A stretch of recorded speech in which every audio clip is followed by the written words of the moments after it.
देखिए, जैसे कि आपको पता है कि स्पेशल टास्क फोर्स हरियाणा जिसका मैंडेट ऑर्गेनाइज्ड क्राइम और वायलेंट क्रिमिनल एक्टिविटीज़ को प्रिवेंट डिटेक्ट करना है, उसी संदर्भ में एसटीएफ हरियाणा द्वारा सेंट्रल एजेंसीज के साथ कोऑर्डिनेट करके एक फॉरेन फ्यूजिटिव लखविंदर लखा को कल यूएस से सक्सेसफुली डिपोर्ट करवाया है। लखविंदर लखा तीतराम गांव कैथल का रहने वाला है। इसके खिलाफ 6 मुकदमे हरियाणा में दर्ज हैं और जो पूछताछ में आया है इनिशियली पंजाब में भी और राजस्थान में भी मुकदमे दर्ज हैं।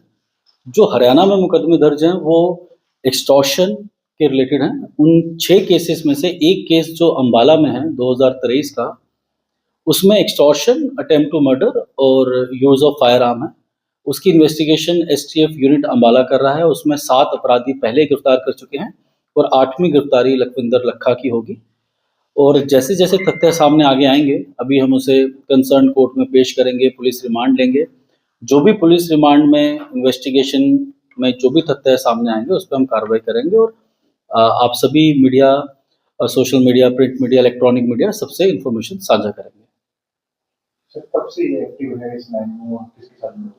देखिए, ये 2020 के करीब यहाँ से पहले जर्मनी गया। ये सभी प्रिलिमिनरी पूछताछ में है।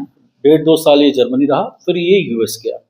यूएस में जाके ये अनमोल बिश्नोई, जो कि लॉरेंस बिश्नोई का भाई है, उसके साथ टच में आया और उस टाइम पे इन्होंने एक्सटॉर्शन और फिरौतियों की कॉल्स की। और हम एसटीएफ हरियाणा द्वारा इसका पासपोर्ट रिवोकेशन, इसका लुकआउट सर्कुलर नोटिस और रेड कॉर्नर नोटिस जो हम एनसीबी न्यू दिल्ली सीबीआई के थ्रू, इंटरपोल के थ्रू करवाते हैं, तो वो हमने रेड कॉर्नर नोटिस इसका जारी करवाया था। कितने समय पहले सर रेड कॉर्नर नोटिस जारी हुआ? देखिए, रेड कॉर्नर नोटिस के मुझे अराउंड मोर देन 30 तो एसटीएफ ने जारी करवाए हैं। वो डिफरेंट क्रिमिनल्स के हैं, तो वो एक कंटिन्यूअस प्रोसेस है जो चलता रहता है। पासपोर्ट मैं जहाँ तक जो भी इन्फॉर्मेशन रहेगी वो हम आपको प्रेस नोट में दे देंगे। पासपोर्ट इंडियन पासपोर्ट था और फॉर्ज्ड पासपोर्ट नहीं था, जेन्युइन पासपोर्ट था। बाहर जाने से पहले इस पे कोई भी क्रिमिनल केस दर्ज नहीं था। सर, ये पहुंचा कैसे था जर्मनी, क्योंकि लॉकडाउन था 2020 के दौरान, किसका किया था? नहीं, मैं आपको वही बता रहा हूँ कि ये जो सारी चीज़ें हैं, हमने डिटेल्ड क्वेश्चनियर हमारा एक एसटीएफ का रहता है और इससे हम स्पेसिफिक क्वेश्चंस पूछेंगे क्योंकि काफ़ी क्रिमिनल्स आप देखेंगे और जो चैलेंज भी है और जिसमें हमने खूबी से काम भी किया है कि लोग फेक पासपोर्ट से बाहर चले जाते हैं। तो जो भी उनका ट्रैवल एजेंट रहा हो, पहली डेस्टिनेशन कंट्री कौन-सी थी, फिर क्या उन्होंने कोई डंकी रूट या कोई इमिग्रेशन रूट, ट्रांज़िट रूट में कोई इनको कोई अन्य क्रिमिनल मिले हों, ये सारी डिटेल्ड पूछताछ हम इससे करेंगे। अभी कुछ भी बताना तो मतलब वो ठीक नहीं होगा क्योंकि मेरे पास वो जानकारी नहीं है। गुरुग्राम में सर कौन-कौन सी वारदात में शामिल है? नहीं, गुड़गाँव में इसकी कोई वारदात नहीं है अभी तक। जो मुकदमे दर्ज हैं वो 6 मुकदमे दर्ज हैं, जिसमें से एक सोनीपत, रोहतक, यमुनानगर, कैथल, कुरुक्षेत्र और अम्बाला का है। राजस्थान में भी कोई केस? हाँ, राजस्थान और पंजाब में केसेस मैं जैसे बताया कि अभी कल ही हमने इसे अरेस्ट किया है। तो जो पूछताछ और हमें जो भी पता लगा है अपनी इंटर एजेंसी अक्रॉस स्टेट से, तो मुकदमे पंजाब और राजस्थान में भी दर्ज हैं।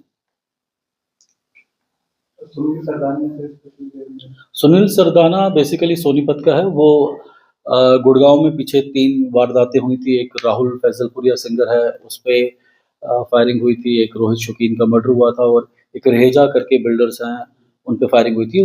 उन सभी केसेस में हमने आरोपी पकड़ लिए। उसमें कुछ एक्सचेंज ऑफ फायर भी हुआ था। तो उसमें ये था सुनील सरदाना, जिसने जो बाहर भाग गया था, उसका भी हमने पासपोर्ट रिवोक करवाया, इंटरपोल रेफरेंसेस भेजे और उससे हमें ये सक्सेस हुई कि उसने सरेंडर कर दिया और गुड़गांव पुलिस ने अरेस्ट कर दिया। मतलब बाहर से ही उसने सरेंडर किया और गुड़गांव पुलिस ने कल अरेस्ट किया। नहीं, एलविश वाला केस अलग है और एलविश वाले केस में भी सारी गिरफ्तारियां हो चुकी हैं, अगर आपको पता हो।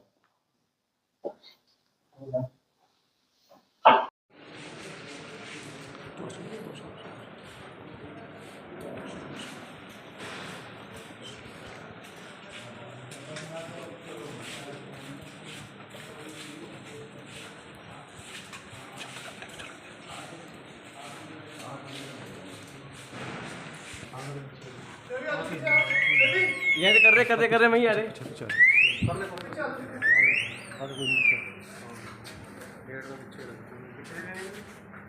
नहीं आ जा